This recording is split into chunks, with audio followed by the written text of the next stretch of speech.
மக்கள் குரல் டிவி நேயர்களுக்கு வணக்கம். உலகமே எதிர்பார்த்துட்ருக்கிற ரஜினி ஷங்கர் காம்பினேஷனில் இன்றைக்கி திரைக்கு வந்திருக்கிற படம் 2.0. படம் பார்த்துட்டு வெளியில் வந்தோடனே சொல்ல வைக்கிற ஒரே வார்த்தை ஷங்கர் தி கிரேட். சயின்ஸ் ஃபிக்ஷன் அதில் படத்தை எடுத்திருக்கார்.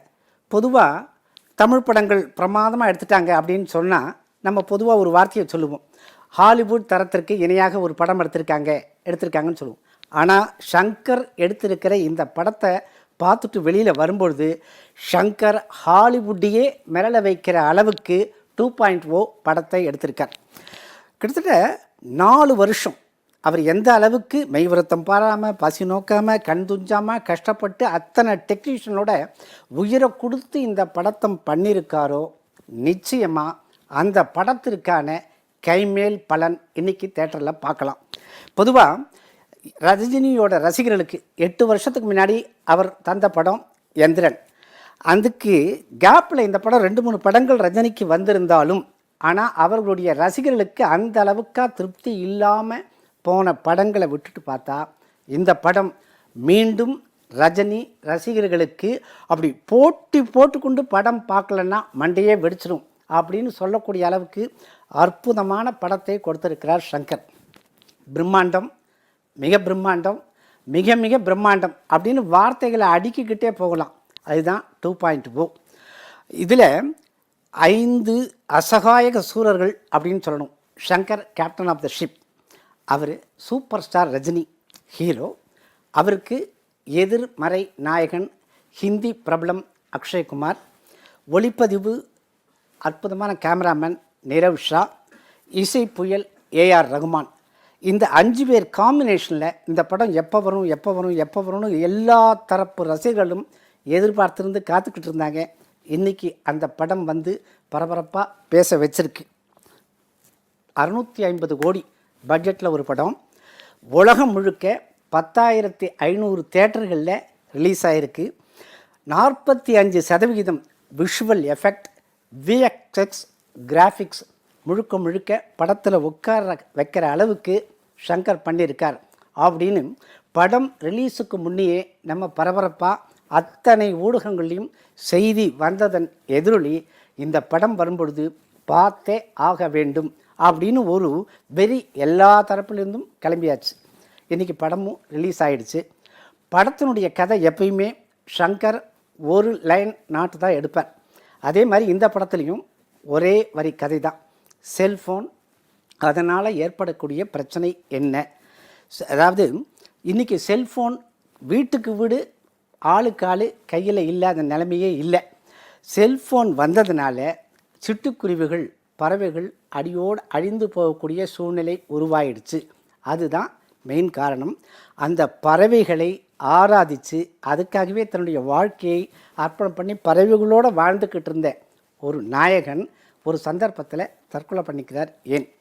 அந்த தற்கொலை பண்ணி அவர் அந்த பறவைகள்லாம் அழிஞ்சு போனது ஆவி ரூபத்தில் அவர் உடலில் வந்து ராட்சச பறவையாய் உருவம் எடுத்து இந்த செல்ஃபோன் வைத்திருப்பவர்களை ஆபத்திற்கு தள்ளி அவர்களை அழிக்கிற மாதிரி கதையை பின்னி 2 மணி 30 நிமிடத்திற்கு உட்கார வச்சுருக்கார்.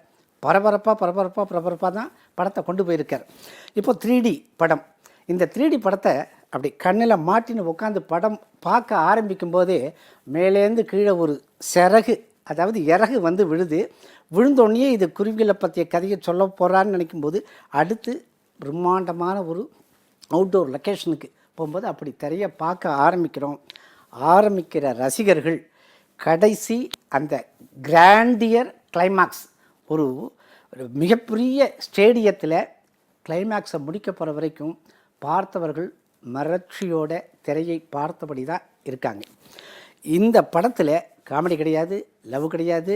ஃபைட்டுங்கிறது அக்ஷயகுமாருக்கும் ஏற்கனவே எந்திரன் படத்தில் வசீகரன் டாக்டர் உருவாக்கின சிட்டிங்கிற ரோபோ எந்திர மனிதன் அவருக்கும் ஒன்று தீமை, ஒன்று நன்மை. இந்த தீமைக்கும் நன்மைக்கும் நடக்கிற தர்ம யுத்தம் தான் கதை. Akshay Kumar versus city. அது எப்படி படத்தை போய் முடிக்கிறார்? முழுக்க சயின்ஸ் ஃபிக்ஷன். இது எப்படி தான் அந்த சங்கருக்கு இது மாதிரி கருவை உருவாக்கி படத்தை பண்ணணும்னு தோணித்தோ தெரியாது. ஆனால் ஒவ்வொரு படத்துலேயும் வித்தியாசம் வித்தியாசம் வித்தியாசம்னு காட்டிட்டு வந்திருக்கக்கூடிய இந்த சங்கர் ஹாலிவுட் படங்களுக்கு மிரள வைக்கக்கூடிய அளவுக்கு இந்த படத்தை 5 பேர் கூட்டணியில் பண்ணியிருக்கார்.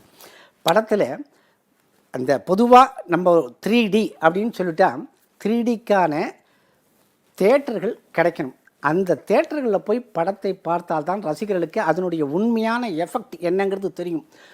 ஒரு உதாரணத்துக்கு ஒன்று சொல்லணுன்னா, அந்த செல்ஃபோன் கையில் இருக்கக்கூடிய செல்ஃபோன்லேருந்து சிட்டுக்குருவி படப்பட ரெக்கை அடிச்சுட்டு அப்படி கிட்ட வரும்போது என்னமோ நம்ம முகத்திலேயே அந்த ரெக்கையை அடிச்சுட்டு நம்ம முகத்தில் அடிச்சுட்டு போகிற அளவுக்கு ஒரு எஃபெக்ட் வருதுன்னா அது 3Dயில் தான். அதே 3D எஃபெக்ட் எல்லா தேட்டர்களையும் இருந்திருந்துன்னா அது மாதிரி தேட்டர்களை பார்த்து ரசிகர்கள் போய் பார்க்கும்போது தான் அந்த ஒரு சிலிர்க்க வைக்க அனுபவம் அவர்களுக்கு நிச்சயம் கிடைக்கும். 2Dயில் போய் பார்த்தோன்னா அந்த எஃபெக்ட் படம் பார்த்தோம் அப்படிங்கிற திருப்தி தான் இருக்குமே தவிர அந்த ரியல் இவங்க பட்ட கஷ்டமும் அந்த விஎஃப்எக்ஸ் கம்ப்யூட்டர் கிராஃபிக்ஸ் அதனுடைய எஃபெக்ட் வர படத்தில் நிலாங்கிற கேரக்டர் ஏற்கனவே எமி ஜாக்சன் அந்த படத்தில் பார்த்தோம்.